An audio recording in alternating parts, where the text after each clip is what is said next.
Good evening, honored guests, families, faculty, administrators, and especially you. The New York University School of Continuing and Professional Studies graduating class of 2014.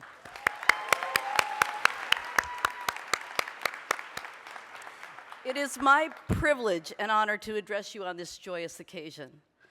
Last year, as Student Council President, I had the opportunity to get to know many of you and to recognize our student body as the most diverse at NYU. We are a collection of unique and vibrant threads woven into a tapestry that reflects the world we live in. While many schools try to make that claim, what sets us apart is the fact that our student body even transcends time. We span over 6 decades, from traditional students who entered soon after high school to men and women who are returning from service in our armed forces, from business professionals seeking a new career to people like me for whom a college education was an unimagined dream. From across those generations, we draw on each other's strengths and wisdom in our classrooms, clubs, and committees, just as we must do in society. We learn from each other, and we benefit holistically with new knowledge and understanding.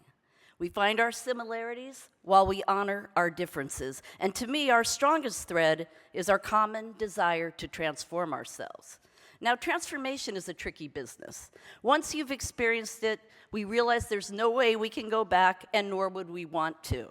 Transformation is an ongoing process that continues to provide us with new insights and opportunities that we are now awake enough to notice. Each of us chose to transform ourselves when we came here to earn our degrees, and that is exactly what we have done. Our challenge as we leave here will be to continue to transform.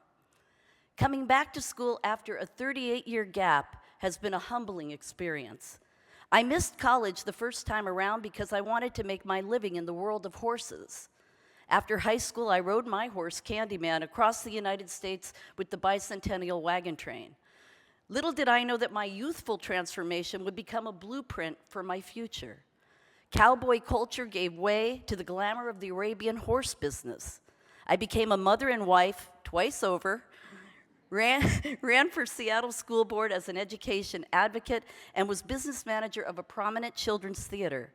And yet, with all of that rich experience to draw from, I found that as a woman in her 50s, I could not secure even the most menial job without a college degree.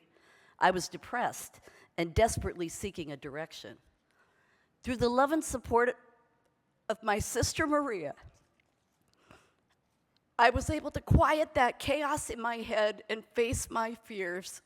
My anxiety wasn't a symptom of my past, it was my fear of failure, usurping my urge to continue to grow and learn. I had been holding in the reins on myself for so long, I'd forgotten what it felt like to move at my own speed or how to recognize my path. I was like a thoroughbred in the starting gate, waiting for the door to spring open. But here in New York City, I have found my stride. Now I feel like Maxwell Smart in the opening sequence of Get Smart, moving down the corridors of control headquarters, seemingly solid walls and barriers magically dissolving as I approach. I am living fully in each moment, and that is exactly where I intend to stay. At SCPS, we are fortunate to have a faculty comprised of superior educators, many of whom are also working professionals. They keep us on the cutting edge of learning, no matter what our particular program is. The administrative support we receive is second to none. I wish I could thank each professor by name for sharing their passions and wisdom with us, and each member of the staff, from the deans to the tutors, for their support. On behalf of all the students, we will be forever grateful. Each of us has family or friends to whom we owe our heartfelt thanks for their support. I acknowledge my father, Frank Cardamone. Dad, your influence shaped my moral fiber. You taught me that it's okay to take a chance. It's okay to make difficult choices. And it's okay to make mistakes and try again.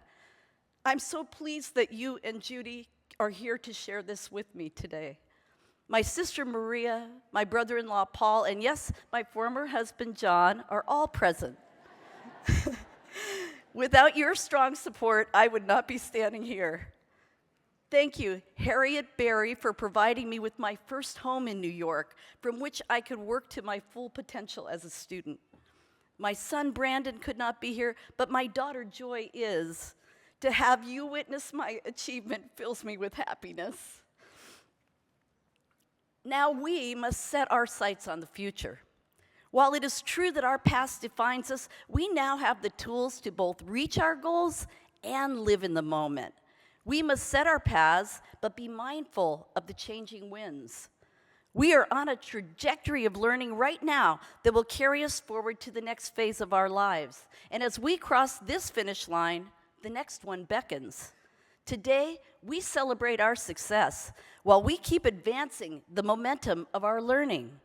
Whatever the paths we choose, I can hardly wait to see our next transformation. Congratulations, one and all.